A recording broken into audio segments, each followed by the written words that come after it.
Lockdown का आखिरी दिन है। केंद्र सरकार ने ऐलान किया है कि 2 हफ्ते के लिए लॉकडाउन को और बढ़ाया जा रहा है, लेकिन कुछ छूट दी जा रही हैं। उनमें से क्या छूट रखनी है, क्या छूट नहीं रखनी है, इसके ऊपर दिल्ली सरकार में हम लोगों ने पिछले 2 दिन में काफ़ी गहन सोच विचार किया और हमने निर्णय लिया है कि केंद्र सरकार ने जो भी छूट, पूरे दिल्ली को केंद्र सरकार ने रेड जोन डिक्लेयर किया है। रेड जोन में केंद्र सरकार ने जितनी छूट अलाउ की है वो सभी छूट हम लोग दिल्ली के अंदर अलाउ करने जा रहे हैं।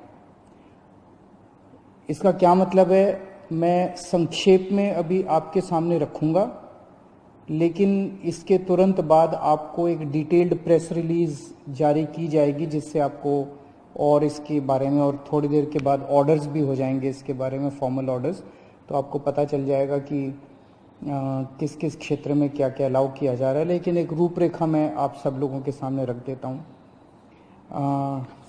पहली चीज़ तो ये कि कल से सभी सरकारी दफ्तर खुलने जा रहे हैं। कई सारे सरकारी जो एसेंशियल सर्विसेज से डील करते हैं सरकारी दफ्तर, उन एसेंशियल सर्विसेज वाले सरकारी दफ्तर में 100% अटेंडेंस होगी। लेकिन दूसरे सरकारी दफ्तरों में जो एसेंशियल सर्विसेज से डील नहीं करते, वहाँ पे डिप्टी सेक्रेटरी लेवल तक, डिप्टी सेक्रेटरी एंड अबाव 100% आएंगे लोग, और उसके नीचे वाले स्टाफ में 33% स्टाफ आएगा। कल से दिल्ली के सारे प्राइवेट ऑफिसेज खोले जाएंगे, लेकिन प्राइवेट ऑफिसेज केवल 33% स्ट्रेंथ पे काम करेंगे।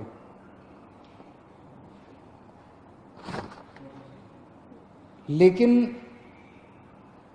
जो जो चीजें इस वक्त अलाउ नहीं की जा रही, air travel, rail travel, metro बंद रहेंगी और अंतर्राज्यीय बसें बंद रहेंगी। अंतर्राज्यीय बसें भी और विद इन दिल्ली भी, दिल्ली के अंदर भी बसें नहीं चलेंगी और एक स्टेट से दूसरे स्टेट की बसें भी नहीं चलेंगी। इस दौरान अगले 2 हफ्ते स्कूल बंद रहेंगे, कॉलेज बंद रहेंगे, जितनी भी शैक्षणिक शिक्षा से संबंधित संस्थाएं हैं वो सभी बंद रहेंगी, कोचिंग इंस्टीट्यूट्स बंद रहेंगे, सभी तरह के ट्रेनिंग इंस्टीट्यूट्स बंद रहेंगे। जो हॉस्पिटैलिटी सर्विसेज वाले हैं, सभी होटल रेस्टोरेंट बंद रहेंगे, और जो ऐसे स्थान हैं जहां पे ज़्यादा पब्लिक गैदरिंग होती है, जैसे cinema hall, mall, gymnasium, sports complex, ये सभी बंद रहेंगे। सोशल, पॉलिटिकल, कल्चरल या किसी भी तरह की अन्य गैदरिंग वो बंद है, वो अलाउ नहीं की जाएंगी। जो धार्मिक संस्थान हैं वो सभी बंद रहेंगे। Cycle rickshaw, auto rickshaw, taxi, cab aggregators, ये सब बंद रहेंगे। नाई की दुकान, बार्बर शॉप्स, स्पास एंड सलून्स, ये भी बंद रहेंगे। शाम को 7 बजे से सुबह 7 बजे तक लोगों का बाहर निकलना बंद रहेगा, अनलेस आपको कोई एसेंशियल सर्विसेज के लिए बाहर निकलना हो, कोई ज़रूरी मेडिकल सर्विस है, इस तरह से कोई चीज़ के लिए जो निकलना हो तो अलग बात है, कोई बीमार हो जाए। अदरवाइज शाम को 7 बजे से सुबह 7 बजे तक निकलना बंद रहेगा। 65 साल से ऊपर की उम्र के जो लोग हैं या जिन लोगों को कोमोर्बिडिटी है, कोई और बीमारी है, जैसे हार्ट की बीमारी है, डायबिटीज़ है, कैंसर है, सांस की बीमारी है, ऐसे लोगों को, जो गर्भवती महिलाएं हैं उनको, और जो बच्चे 10 साल से कम उम्र के हैं, इन लोगों को घर में रहना चाहिए। इन्हें घर में रहना होगा क्योंकि इनको कोरोना ज़्यादा होता है, और अगर कोरोना हो जाए तो जानलेवा इनके लिए साबित हो सकता है। तो 4 किस्म के लोग हैं जिन्हें घर में रहना होगा, अनलेस कोई मेडिकल इमरजेंसी ना आ जाए। उसके अलावा उन्हें घर में रहना है। जो 65 साल से ऊपर की उम्र के हैं, जिनको कोई और बीमारी है, जो प्रेग्नेंट महिलाएं हैं और जो 10 साल से कम उम्र के बच्चे हैं। इसके अलावा जो सेल्फ एम्प्लॉयड लोग हैं, टेक्नीशियन हैं, प्लम्बर हैं, इलेक्ट्रिशियन हैं, मैकेनिक हैं, सफाई कर्मचारी हैं, जो हमारे घर में काम करने वाले बाई आती है, लॉन्ड्री है, धोबी है, प्रेस वाला है, इस तरह के जो सेल्फ एम्प्लॉयड लोग हैं, उन लोगों को काम करने की इजाज़त है। उनको सबको काम करने की इजाज़त दी जा रही है। इसके अलावा जितने मॉल्स हैं, जितने मार्केट कॉम्प्लेक्स हैं और जितने मार्केट हैं, जैसे कनॉट प्लेस है, करोल बाग है, खान मार्केट है, नेहरू प्लेस है, एटसेट्रा एटसेट्रा, ये बंद रहेंगे। लेकिन इन मार्केट्स के अंदर जो ज़रूरी सामान की चीज़ों की दुकानें हैं, एसेंशियल सर्विसेज की दुकानें हैं, वो सारी खुली रहेंगी। चाहे कोई मार्केट हो, चाहे मार्केट कॉम्प्लेक्स हो, ज़रूरी सामान की चीज़ें खुली रहेंगी और किताबों की स्टेशनरी की दुकानें खुली रहेंगी। लेकिन जो स्टैंड अलोन शॉप्स हैं, जो नेबरहुड कॉलोनी शॉप्स हैं और जो रेजिडेंशियल कॉम्प्लेक्स में शॉप्स हैं, वो सारी खुली रहेंगी। वो चाहे एसेंशियल आइटम्स की शॉप्स हों, चाहे नॉन एसेंशियल आइटम्स की शॉप्स हों, कोई भी शॉप्स हों। कई लोग मेरे पास कल से मैसेजेस, फोन्स आ रहे हैं कि इस चीज़ की दुकान खुलेगी क्या, उस चीज़ की दुकान खुलेगी क्या, ये वाली दुकान खुल। तो मार्केट, मॉल और मार्केट कॉम्प्लेक्स बंद रहेंगे। Stand alone shops, neighbourhood colony shops और रेजिडेंशियल कॉम्प्लेक्सेस में जो दुकानें हैं, उनमें चाहे कोई भी सामान हो, किसी भी तरह का सामान हो, वो सारी दुकानें खुली रहेंगी। इसके अलावा प्रिंट एंड इलेक्ट्रॉनिक मीडिया खुला रहेगा। आईटी से रिलेटेड सर्विसेज की सभी ऑफिसेज खुले रहेंगे, कॉल सेंटर खुले रहेंगे, डेटा सेंटर्स खुले रहेंगे, वेयर हाउसिंग सर्विसेज खुले रहेंगे, कोल्ड स्टोरेज खुले रहेंगे, प्राइवेट फैसिलिटी मैनेजमेंट सर्विसेज खुले रहेंगे। इसके अलावा सारे इंडस्ट्रियल एस्टेट खुले रहेंगे, जहां जहां एक्सेस कंट्रोल है। एक्सेस मतलब जो वहां पे अंदर जाने की, बाहर आने की, जहां जहां कंट्रोल है, तो लगभग सभी इंडस्ट्रियल एस्टेट खुले रहेंगे। इसके अलावा जो एसेंशियल सर्विस, एसेंशियल गुड्स बनाने वाली मैन्युफैक्चरिंग यूनिट्स हैं, वो चाहे इंडस्ट्रियल एस्टेट में हो, चाहे इंडस्ट्रियल एस्टेट के बाहर हो, दवाई बनाने वाली, फार्मा की कंपनियां, मेडिकल डिवाइसेस बनाने वाली, उनके रॉ मटेरियल बनाने वाली, इंटरमीडिएरी बनाने वाली, या उसकी सप्लाई चेन से संबंधित कोई भी चीज़ें जो हैं, वो सारी मैन्युफैक्चरिंग यूनिट्स खुली रहेंगी। आईटी हार्डवेयर से संबंधित मैन्युफैक्चरिंग यूनिट्स खुली रहेंगी। पैकेजिंग मटेरियल के मैन्युफैक्चरिंग की यूनिट्स खुली रहेंगी। इसके अलावा ई कॉमर्स एक्टिविटीज केवल एसेंशियल गुड्स में परमिटेड है, नॉन एसेंशियल में ई कॉमर्स एक्टिविटीज परमिटेड नहीं है। लोगों के आने जाने का कैसे है? तो अगर आप 4 पहिया व्हीकल में हैं तो ड्राइवर के अलावा 2 लोग और गाड़ी में अलाउड हैं, लेकिन आपको केवल परमिटेड एक्टिविटीज के लिए सड़क पे आना अलाउड है। और अगर आप 2 पहिया व्हीकल पे हैं तो आप केवल अकेले जा सकते हैं, आपके पीछे बैठ के कोई नहीं जा सकता। अकेले 2 पहिया व्हीकल पे अलाउड है, लेकिन केवल एसेंशियल सर्विसेज के लिए परमिटेड है। कंस्ट्रक्शन एक्टिविटीज केवल इन सीटू कंस्ट्रक्शन, मतलब कि मजदूरों के आवागमन की इजाजत नहीं है। अगर मजदूर वहीं रह रहे हैं, आसपास रह रहे हैं, उस केस में कंस्ट्रक्शन एक्टिविटीज अलाउड है।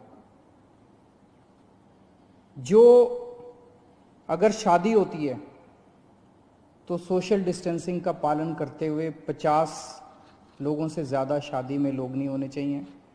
अगर कोई किसी की मौत हो जाती है तो उसमें 20 लोगों से ज़्यादा लास्ट राइट्स के लिए अलाउड नहीं है। पब्लिक प्लेसेस पे थूकना स्ट्रिक्टली मना है, उसके ऊपर सख्त कार्रवाई की जाएगी। सभी एग्रीकल्चरल एक्टिविटीज अलाउड है, sowing, harvesting, procurement, marketing, agriculture supply chain से रिलेटेड जितनी भी एक्टिविटीज हैं वो सभी अलाउड हैं। फाइनेंशियल सेक्टर से रिलेटेड जितनी एक्टिविटीज हैं वो सभी अलाउड हैं। Banks, non banking finance companies, insurance, capital market activities, credit cooperative societies, और जितना गुड्स कैरियर से संबंधित, सामान से संबंधित, यात्रियों का बसें वगैरह अलाउड नहीं है, ऑटो वगैरह अलाउड नहीं है, लेकिन अगर सामान का, गुड्स का ट्रैफिक जो है वो सारा परमिटेड है। इसकी डिटेल्ड प्रेस रिलीज अभी जारी कर दी जाएगी और डिटेल्ड ऑर्डर जारी कर दिया जाएगा, जिससे आपको और सारी जानकारी मिल जाएगी। मैंने मोटी मोटी रूपरेखा आप लोगों के समक्ष रखी है, लेकिन मेरा अपना ये मानना है कि लॉकडाउन लागू करना बहुत ज़रूरी था। केंद्र सरकार ने जो 24 मार्च को लॉकडाउन किया वो बहुत ज़रूरी था। उस वक्त अगर हम लॉकडाउन न करते तो देश के अंदर भयावह स्थिति हो सकती थी, क्योंकि उस टाइम देश कोरोना से डील करने के लिए तैयार नहीं था। उस वक्त हमारे पास पीपी किट्स नहीं थे, टेस्टिंग किट्स नहीं थे, कुछ भी नहीं थे, अस्पताल तैयार नहीं थे, लोग तैयार नहीं थे, सोशल डिस्टेंसिंग का आइडिया नहीं था लोगों को।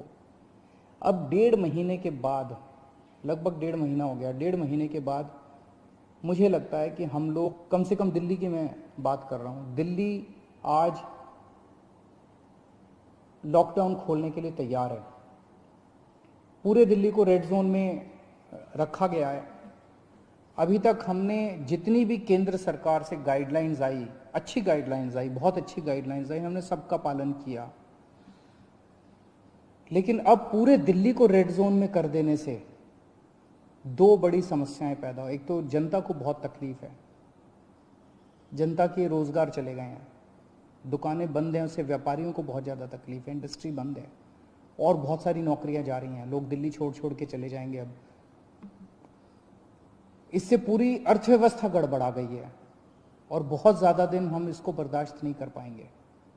और दूसरी तरफ जब सारी अर्थव्यवस्था बंद है तो सरकार का रेवेन्यू आना बंद हो गया है। तनख्वाहें कहाँ से देंगे, सरकारें कैसे चलेंगी, बिल्कुल बंद हो गया सरकार का रेवेन्यू आना। पिछले महीने, अप्रैल के महीने में हर साल 3,500 करोड़ का रेवेन्यू आया करता था, इस बार केवल 300 करोड़ का रेवेन्यू आया है। इससे तो तनख्वाहें नहीं दी जा सकती, सरकार कैसे चलेगी। तो अब अर्थव्यवस्था का बड़ा संकट पैदा हो रहा है। तो मेरा अपना ये मानना है कि लॉकडाउन के पीरियड को हमें तैयारी करने के लिए, कोरोना की तैयारी करने के लिए इस्तेमाल करना चाहिए था, जिसका हमने भरपूर इस्तेमाल किया। ऐसा कभी नहीं हो सकता। अब कोरोना आ गया है, कोरोना रहेगा, कोरोना 0 हो जाएगा, कोरोना का एक भी पेशेंट नहीं होगा, आगे कोरोना कभी नहीं होगा, ऐसा हो ही नहीं सकता, पूरी दुनिया में नहीं हो रहा, ये संभव ही नहीं है। अब हमें कोरोना से जीने की, कोरोना के साथ जीने की तैयारी करनी पड़ेगी, इसकी आदत डालनी पड़ेगी, सरकारों को इसकी तैयारी करनी पड़ेगी, जनता को इसकी, हम सबको इसकी तैयारी करनी पड़ेगी, देश को इसकी तैयारी करनी पड़ेगी। आज दिल्ली इसके लिए तैयार है। हमने पर्याप्त उपाय कर लिए हैं, पर्याप्त व्यवस्थाएं कर ली हैं, अस्पतालों का इंतजाम कर लिया है, किट्स का इंतजाम कर लिया, सारी व्यवस्थाएं कर ली हैं। अगर लॉकडाउन पूरी तरह से दिल्ली में खोल दिया जाता है, हमने सुझाव दिया है केंद्र सरकार को कि जो जो कंटेनमेंट जोन हैं दिल्ली के अंदर, लगभग 97 कंटेनमेंट जोन्स बचे हैं, जो जो कंटेनमेंट जोन है उनको पूरी तरह से सील कर दिया जाए और बाकी दिल्ली को ग्रीन कर दिया जाए, बाकी दिल्ली के मार्केट खोल दिए जाएं। मार्केट में चाहे तो ऑड इवन कर दें, एक दिन ऑड दुकानें खुलेंगी, एक दिन इवन दुकानें खुलेंगी, लेकिन अब दिल्ली को खोलने का समय आ गया है। हम उसके लिए तैयार हैं, हम केंद्र सरकार से बात भी कर रहे हैं और हमें पूरी उम्मीद है कि जल्द दिल्ली के मार्केट भी खुलेंगे, अर्थव्यवस्था भी खुलेगी। ऐसा होने से थोड़े केस बढ़ेंगे, लेकिन जो केस बढ़ेंगे उससे निपटने के लिए हम तैयार हैं। हमारा इस वक्त सबसे बड़ा 2 मकसद हैं। पहला मकसद है कि किस तरह से दिल्ली के अंदर कोरोना से होने वाली डेथ्स को कम किया जाए, और हम अभी तक काफ़ी कम करने में सक्षम रहे हैं, सफल रहे हैं। और दूसरा है कि कोरोना को कैसे फैलने से रोका जाए। वो बहुत ज़्यादा टेस्ट कर रहे हैं हम लोग, ताकि हमें पता चल सके कौन बीमार है, उसको लाई इलाज करें और उसको ठीक करके उसके घर भेजें। तो मैं उम्मीद करता हूं कि हम लोग आगे केंद्र सरकार को भी मनाने में सफल होंगे, और ये लॉकडाउन का पीरियड जो है, इसमें जो जो रिलैक्सेशंस दिए गए हैं, इन रिलैक्सेशंस से आप लोगों को सबको फ़ायदा होगा। बहुत बहुत शुक्रिया।